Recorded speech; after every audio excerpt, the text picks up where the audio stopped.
ଆକାଶରୁ ଖସିଲା ବିପଦ। ଖେଳୁଥିବା ବାଲକମାନେ ଲାଲ ବେଲୁନ ଧରିବାକୁ ଯାଇଥିବା ବେଳେ ବେଲୁନ ଫାଟି ସେମାନେ ଗୁରୁତର। ଜୁହାର ମୁଇଁ ରୁଦ୍ର ଆପଣମାନଙ୍କୁ ନ୍ୟୁଜ୍ 26କୁ ସ୍ୱାଗତ। ନୂଆପଡ଼ା ଜିଲ୍ଲା ସଦର ବ୍ଲକ ଧରମବନ୍ଦା ଥାନା ଅନ୍ତର୍ଗତ ଚୋଲଭଟା ଗ୍ରାମ ପଞ୍ଚାୟତ ପଖାନପଦର ଗ୍ରାମରେ ଆକାଶରୁ ପଡ଼ିଲା ବିପଦ। ଖେଳୁଥିବା ବାଲକମାନେ ଲାଲ ରଙ୍ଗର ଗ୍ୟାସ୍ ବେଲୁନ ଦେଖି ଧରିବାକୁ ଯାଇଥିଲେ।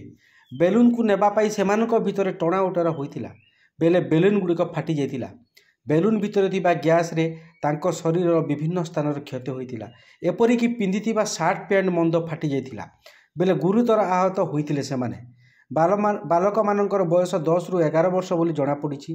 ବେଲୁନର ବିଷାକ୍ତ ଗ୍ୟାସ୍ ଥିବା ଅନୁମାନ କରାଯାଉଛି। ଯାହା ଜଣାପଡ଼ିଛି ଛତିଶଗଡ଼ ସୀମାନ୍ତ ଥିବାବେଳେ କେଉଁଠାରେ ଏହି ବେଲୁନ ଆସିଥିଲା ଓ ଗ୍ୟାସ୍ ବେଲୁନ 10-15ଟିକୁ କେମିତି